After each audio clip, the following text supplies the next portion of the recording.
Today, you're joining us as we look into a really fascinating set of 3D design and rendering projects. These are all from the New York Institute of 3D Design. Yeah, and it's quite a mix. We've got everything from, sacred spaces to home extensions, community Right, centers. even office redesigns and adaptive reuse. A real slice of New York City development. Exactly. And our mission really is to sort of pull out the key insights. How are design and rendering actually, bringing these different visions to life? It's about seeing how visualization works across such different scales and purposes, isn't it? Absolutely. It's not just about pretty pictures. It shows the power of visualizing these ideas, whether it's for a family home or a whole community space right across the boroughs. Yeah, we'll be looking at spiritual projects like Masjid Tuba in Manhattan, but also really practical stuff like a law office revamp in Brooklyn. And seeing how the 3D work helps communicate the concept, maybe iron out problems early. It's more than just aesthetics. It's shaping the final thing. Definitely. Bridging that gap between the idea and, well, the actual building or space. So the source material we're using today is basically descriptions of these projects. Gives us a good look at the purpose, the location, the kind of work involved for each one. It's like a virtual tour through their portfolio, highlighting how they tailor the digital approach for different needs. Okay, let's jump in. The first one that caught my eye was the Masjid Tuba. That's at 46 Edgecombe Avenue in Manhattan. Right. Described as a sacred space, for spiritual reflection, but also community connection. And the Institute did a full 3D model and rendering. What strikes you about that one first?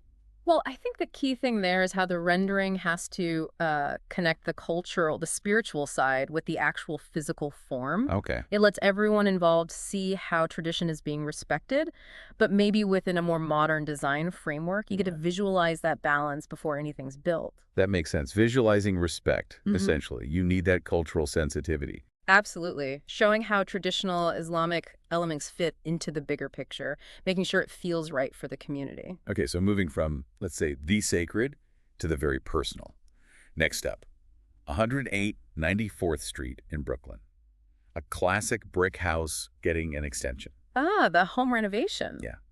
The notes mentioned white balustrades, a big terrace, warm textures, aiming for that mix of like New York charm and timeless grace, all through photorealistic rendering. What's the takeaway? For home projects like this, photorealism is, well, it's essential, really, Why is that? because it lets the homeowners truly see it, how the new part connects to the old, how it'll actually feel to live in. Right, not just a floor plan. Exactly. Yeah. Seeing the specific look of those balustrades, the texture of the terrace, it builds an emotional connection. It helps them make informed choices before they spend the money. That clarity must be huge for confidence. Okay. Let's us over to Queens, 1822 Astoria Boulevard, the Astoria Islamic Center. Another spiritual space, but a different stage. Right, this was a proposal rendering for an inclusive center targeting a diverse Muslim community. And again, this blend of traditional Islamic design and modern architecture. What's the role of rendering here in the proposal phase? It's a critical communication tool, Yeah. especially for a community project aiming to serve diverse groups. How so? The rendering needs to show clearly, visually, how they're balancing respect for tradition with a modern feel. It can help bridge different aesthetic expectations. Yeah. Show everyone how the center will be welcoming and reflect their identity. It's interesting, both religious spaces really highlight that negotiation between heritage and the present day. Yeah, finding that sweet spot visually. Okay, different direction now. Yeah. Adaptive reuse, 1438 Prospect Avenue in the Bronx. A church being converted into apartments. Oh, those are always fascinating projects. Yeah. And the key here was showing respect for the original character, but also making it clear visually that it's now apartments. What's the big challenge rendering helps solve here? Well, the main challenge is showing how the past and present work together. People worry about losing the history, the character of the place. Sure. So the rendering is vital. It can show exactly how original features, maybe stained glass or vaulted ceilings, are kept and integrated into cool, modern living spaces. It reassures people that the building's soul isn't lost. That's a tricky balance. Yeah. Visualization seems key. All right, shifting again. Professional space, 691 Fifth Avenue, Bay Ridge, Brooklyn. A law office redesign. Okay. Goal: make it refined, professional. Clean lines, nice textures, calm colors, fostering confidence and clarity. What's rendering doing primarily in a commercial job like this? For commercial interiors, rendering is all about communicating the brand, the identity, and also how the space works. Right. For a law office, you need that feeling of professionalism, trustworthiness. The rendering shows the client exactly how those clean lines and calm colors create that specific atmosphere. It's about the feel as much as the look. Does it support what they do? It's amazing how those core ideas communicating feel, function, identity apply across such different projects. Absolutely. The tools are digital, but the goal is very human. Okay, next up, we've got a couple of residential reimagining examples. First, Manhattan, 17 to East 9th Street, new renderings for a historic hallway, revitalizing a timeless space. What's rendering add when you're just tweaking an existing historic bit? Yeah, it's not about starting from scratch. It's about enhancing respectfully. Okay. Rendering lets designers explore subtle changes, maybe new lighting, different finishes. How do those modern touches update the space without ruining the historic vibe? It's a visual test bed for respectful revitalization. Got it.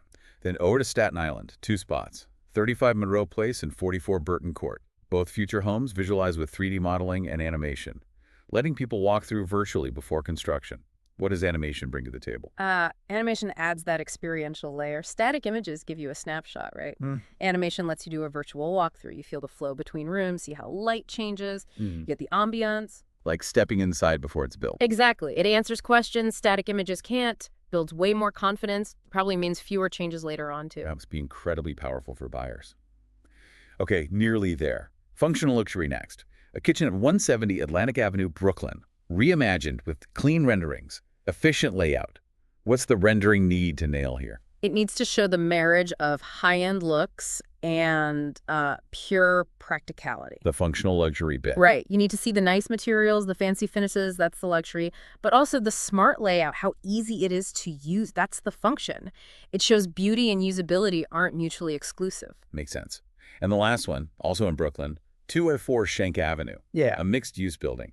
Commercial downstairs, modern apartments upstairs, all shown with stunning renderings, it says here. What's the unique challenge for rendering in mixed use? The big challenge is showing harmony. How do the shops and the apartments coexist nicely in one building? Right, avoiding clashes. Yeah.